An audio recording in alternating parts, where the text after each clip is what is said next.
At doon nga sa salas, nakaupo sa sofa, ipinagtapat ni Elaine ang katotohanan. Hindi lamang ukol sa tunay na relasyon nila, kundi pati na rin sa kung ano ang nalalaman niya ukol sa pagkatao ng lalaki. Hindi niya mawari ng mga sandaling iyon kung tatawa ba o iiyak. Ang lalaking tinagurian niyang Wallace, walang kakibu-kibo namang pinakinggan ang salaysay niya. Tahimik lang tong naupo sa kabilang dulo ng sofa. Huminga siya ng malalim. Hindi naman sa ginusto kong linlangin ka. Nung una, ang sabi ko sa sarili ko wala naman akong ginagawang masama since wala kang maalala sa nakalipas mo at wala rin kaming ibang alam sa'yo. Mas maigi na manatili ka na lamang dito. At least hanggang bumalik ang memorya mo. Bahagya siyang suminghot. But after tonight, nang muntik nang may mangyari sa atin, narealize ko hindi na to tama. Unfair to sa'yo at ganun din sa akin. Pumikit siya. Tumungo. Um, I'm sorry. Muli niyang binuksan ang kanyang mga mata. Tsaka lakas loob na tiningnan muli ang binata. Yun, yun lang ang masasabi ko, I guess. Bukod sa mahal na kita. But that was something she could not bring herself to say. Matagal bago nagpakita ng reaksyon si Wallace. Nanatiling nakaupo ito. Laglag ang balikat. Nakaatang ang magkabilang siko sa mga tuhod. Nang magsalita ito sa wakas, ganoon na lamang ang pagkabigla ni Elaine. Jairus. Ha? Jairus. Ulit ng binata na ngayon nakalingon na sa kanya. Yun ang pangalan ko. Magkasama silang kumain ng hapunan at nagpatuloy ang pagkawindang ni Elaine sa ikinikilos ni Wallace. Jairus. Naghalo ang kaba at ito niya sa tuwing nginingitian siya nito. Makangiting dati ay presko ang dating sa kanya, ngunit ngayon parang masuyo at banayad na. Magiliw. Hindi na niya alam kung saan ilalagay rito. Sa ikinikilos ito na parang wala siyang ipinagtatapat dito. Mabait pa rin tong makitungo sa kanya. Anyway, ang sabi sa akin ni Doc Arcega, magandang development daw na naalala ko ng pangalan ko. He said, putting away the dishes. Wala pa rin garantiya kung babalik ang lahat sa akin, but it's a start at the very least. Ah, tumungo siya. Tinunghaya ng kanin at ulam na siya nga ang nagluto, pero hindi niya ginalaw. Wala siyang gana. Bumalik ito sa mesa. Tinaasan ng kilay ang halos puno pa ring plato niya. Bakit bigla mo yatang naisipang mag-diet?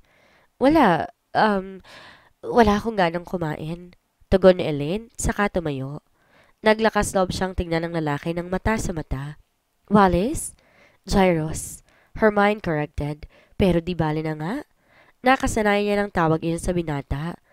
Ano ka ba? Ha? Kumarap ito.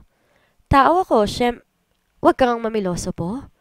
Sino bang namimiloso po? Painosenteng balik nito. Ang weird kaya ng tanong mo. Hay? Ewan? Deretsahan na akong deretsahan. Hindi ka man lang magalit sa akin.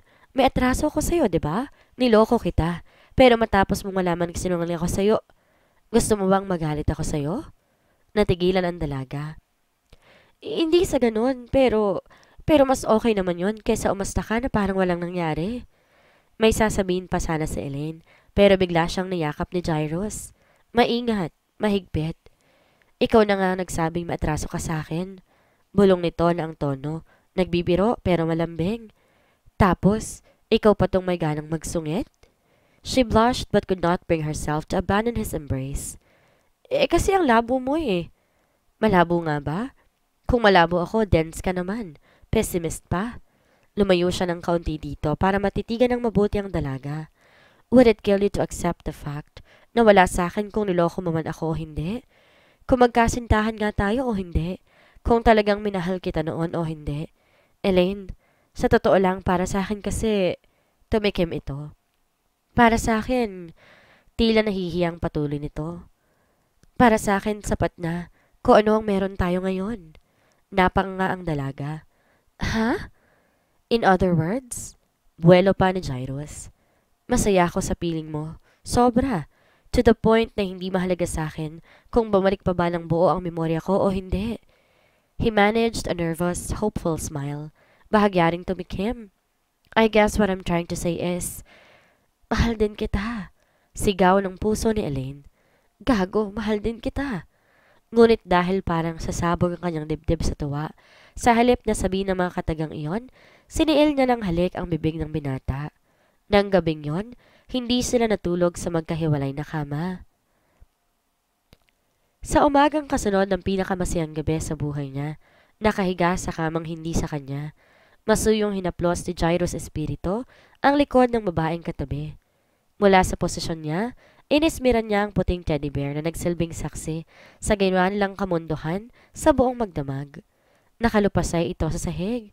Basta na lang initsa roon sa sulok nung una silang pumasok ng silid. Say mo ngayon ha, teddy bear? Maaaring ang pang-Alaska sa isang stuffed toy ay hindi magandang senyales sa katinoan ng pag-iisip. But right now, he was just too happy to give a care.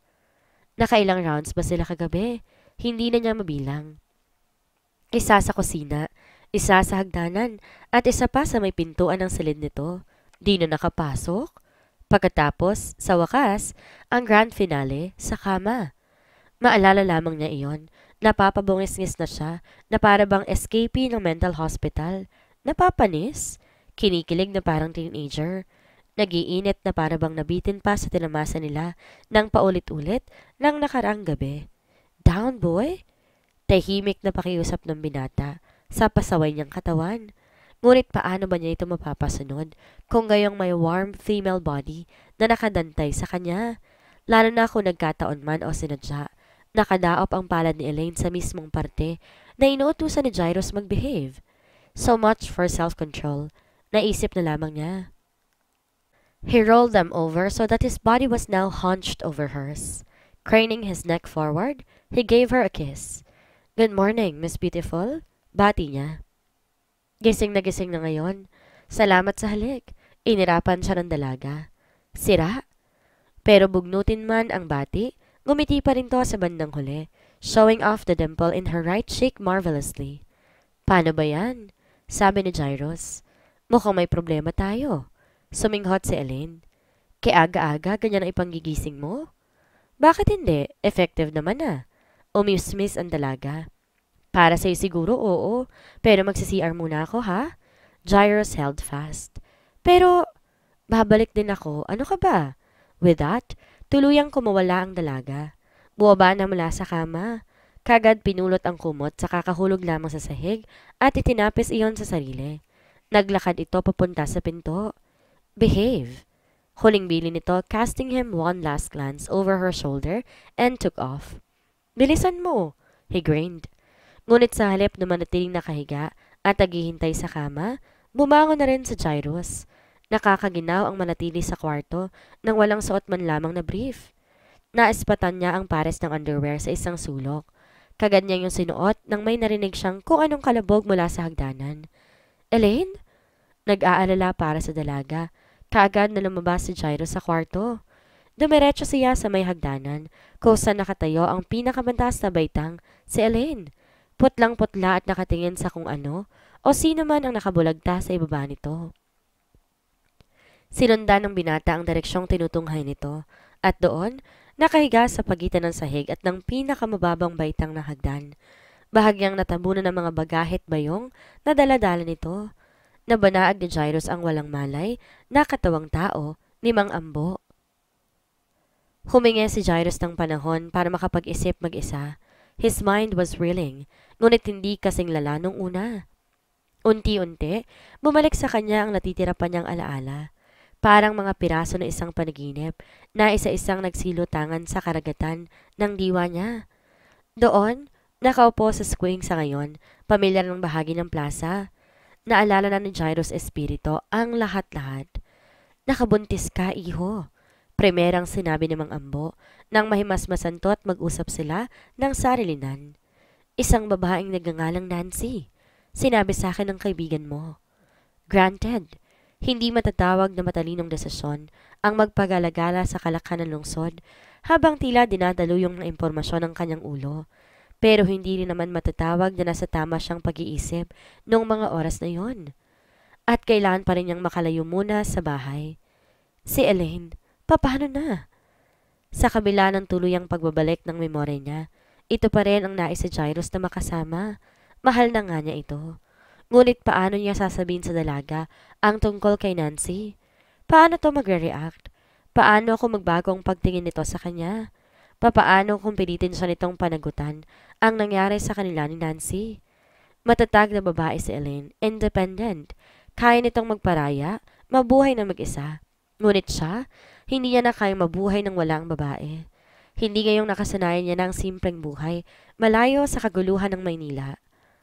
Itong mga araw o gabi ng kasamang dalaga, nagpipinta, naglilinis, nagbubutingting, nanonood ng Korean novela. Hindi ngayong natagpuan na niya ang kahati ng kanyang puso, ang ideal woman na nagpabago sa kanyang ideals. May iba pa namang paraan siguro, nasabi niya kay Mang Ambo. Hindi ko naman siya kailangan pakasalan. Handa ako magbigay ng suporta sa pagpapalaki ng bata. Hindi ko po tatakbuhan ng responsibilidad. At sa tingin mo, hahayaan na lang ni Don Emilio Suarez na magkaroon siya ng bastardong apo? Agad na kontra ng matanda. Tandaan mo rin, Jairus, isa kang espiritu. Hindi palalampasin ni Don Emilio ang pagkakataong ipakasal na nag-iisang anak niyang babae sa pamilyang kasing yaman ng sa inyo. Pumait ang itinto, tsaka idinagdag, at hindi rin palalampasin iyon ng iyong ama. May punto man ito, nakakunot noo pa rin si Jairus. Hindi ko mahal si Nancy. Wala kaming nararamdaman sa isa't isa. Si Elaine ang mahal mo. Oo, sinabi mo na sa akin.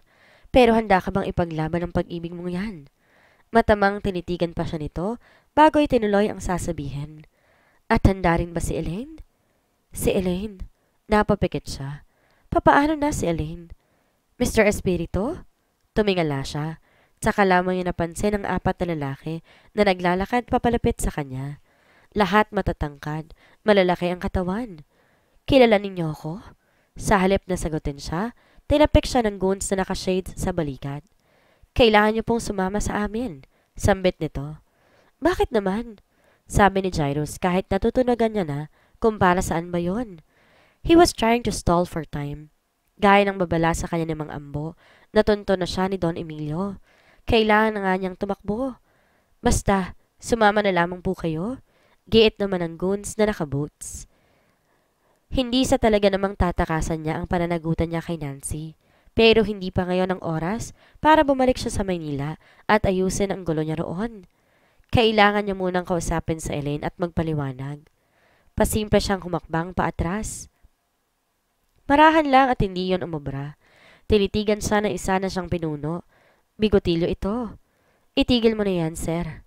Mahinahon ang boses nito. Magalang. Pero dinig ni Jairus ang babala doon. Gusto lang naman kayong makausap ng boss namin. Iniabot nito ang kamay na animo, makikipag-handshake. Ngunit sa halip bahagyang pinagpag ang dumi sa shirt na suot niya. Kayo rin. Baka ko ano pang sapitan ng napakagandang dilag na nakipagtulungan sa amin para makita kayo. Nanlamig siya. Anong... Bago pa niya mabuo ang tanong tungkol kay Elaine, itinulak siya sa likod ng isa pang goon. Tapik lang iyon ngunit muntik na siyang mapasubsob sa lupa. Dito lang po ang daan. Anito na bahagyang yumukod at iminuestrang kamay na para bang waiter sa mamahaling restaurant. Para makaiwas sa gulo, sumama si Jairus sa mga ito, patungo sa maroon na BMW na nakapark sa hindi kalayuan. Hanggang kailan niyo ba ako bubuntutan? Pagod man at di gaano nakakain o nakatulog, nakaipon pa rin ang binata ng lakas ng loob para tanong yon sa goon na Sam daw ang pangalan. Hanggang sa araw ng kasal ninyo, sir? Diretsong sagot nito. Yun din ang kondisyon ni Don Emilio Suarez nang makaharap niya ito matapos siyang persahang isama ng mga goons na ito at dalhin sa mansyon na iyon. Pagkatapos noon, kinulong siya sa isang silid doon. Ilang beses niyang sinubukan tumakas sa loob ng 2 araw na itinagal niya roon, pero sakit ng katawan lang ang natamo niya mula sa mga bantay. Kaya naman iba ang ginagawa niyang strategy ngayon. Ganon? Look, kung pakakawalan ninyo ako rito, handa akong... Loyal kami sa boss namin, sir. Tinaasan niya to ng kilay. Okay, fine. Pero pwede niyo ba akong payagan na gumamit ng cellphone or telepono? Kahit naman mga bilunggo entitled doon, di ba? Nagkiwit balikat si Richard. Tahimik. Umiling si Sam. Hindi yun pwede, sir. Sinabi niyo. Time to try a different tactic. Si Nancy.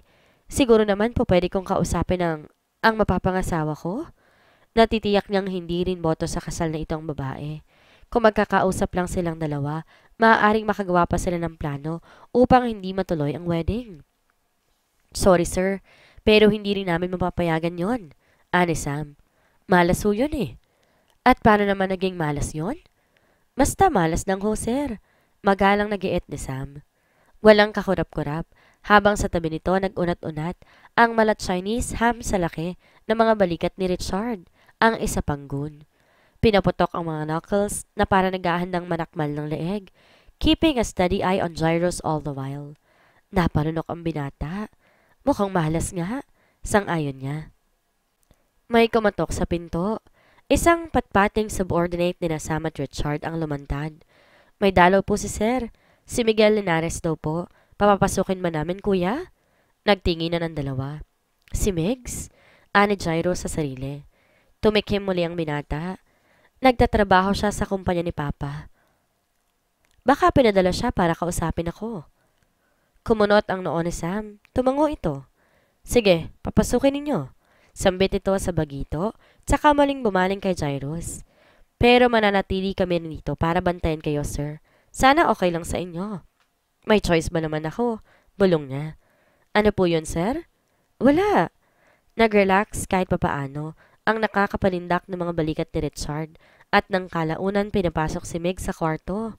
Yo, bati ni Gyros dito. Long time no see. Yo ka rin. Mahinang usal naman ni Migs na maingat ang tingin kinasama at Richard. Kulang na lang ibandera ang, ano ka ba pare? Bakit ka nagpahuli? Sa pagmumukha nito. Sinubukan itong ngumiti. Ihinarap kay Gyros sa isang folder na may lamang mga dokumento. Inatasan ako ni Sir Nathaniel na dalhin ito sa'yo. Mga dokumento ito na kinakailangan mong pirmahan nung biglang mawala ka. Eto pare, sumabit. Tahimik na tugon niya. Maniniwala ka bang nagka-amnesia pa ako? At eto pa, natagpuan ko ng babaeng soulmate ko. Kaso eto tayo ngayon. Tumikim ulit si Gyros. Ah, ganun ba? Kumilos siya para tanggapin ang folder. Ngunit hinablot yon kaagad ni Richard, sabay abot kay Sam. I-check lang po namin, sir. Pasubaling ni Sam. Napatigil sa paghinga si Gyros. Karakay ibinalik ni Sam ang folder sa kanila. Seemingly satisfied na walang hindi dapat na nilalaman yon. Binuklat ni Gyros ang folder.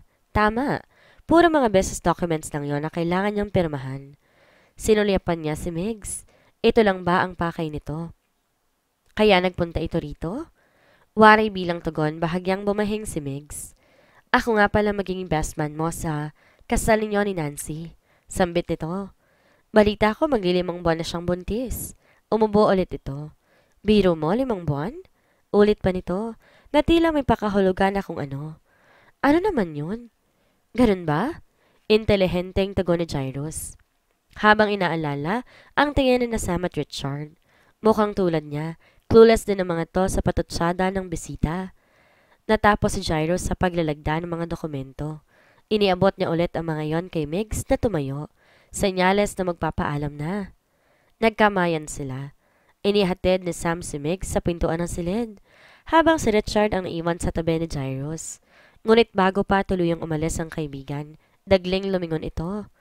Correct me if I'm wrong, pare. Pero dumalo ka ba sa Christmas party ni Nico last year? Tanong nito. Halloween party. Sagot ni Gyros sa napakunot ang noo, sa tila out of the blue na tanong na yon. And yes, I was there. Halloween? Tiningnan siyang maigi ni Migs. October 31st, sigurado ka? Lalong sumimangot si Gyros. Oo, bakit ba? Nagkibit balikat si Migs. Sinabi mo eh. And with that, nagpaakay na to kay Sam papalabas sa kwarto. Naiwan si Gyros kasama si Richard sa silid. Pinagninilayan ang sinabi noon. October 31. Yon ang susi. Alam niya. Ano bang dapat niyang alalahanin sa araw na yon? So yon ang araw na nagpakalasing siya at nagkasala kasama ni Nancy. Eh ano? 5 buwan. Natigilan ang binata. Napakurap. Magli5 buwan na siyang buntis. Ang sinabi ni Meg sa kanya. Mind whirling, Gyros clenched his fist and almost crumpled the piece of paper he held, quite unwittingly, in his hand. Isinimple ni Migs iyon na magkamayan sila. Awa ng Diyos. Ninakawan niya ng sulyap si Richard. Nakabantay pa rin 'to sa may pintuan. Minamatsagan pa rin sina Megs at Sam, hindi siya. Excited, maingat niyang binasa ang nakasad sa post-it na piraso ng papel. Hindi yon sulat kamay ni Megs, kundi sulat kamay ng babae. Nang matapos basahin ng maikling liham, tumikim ulit si Jairus. Tinawag ang pansin ni Richard. Ano na nga bang araw ngayon? Magaan niyang tanong sa bantay niyang malagorilya. Hindi ito tumugon pero di bale. Alam naman ni Jairus kung anong petsa ngayong araw and more importantly, kung anong buwan. Pebrero, he repeated to himself, feeling exultant and yes, relieved. Anak lang din ta. Pebrero. Nginitian niya si Richard. Hindi ito ngumiti sa kanya. Tahimik niyang hinintay ang araw ng kanyang kasal na bukas na. Susunod na ang kaabang-abang na kasalan ni Jairus at Nancy. Ano kaya ang mga pasabog at mga revelasyon na mangyayari sa isang espesyal na araw na ito? Papaano na si Elaine? Yan ang ating aabangan.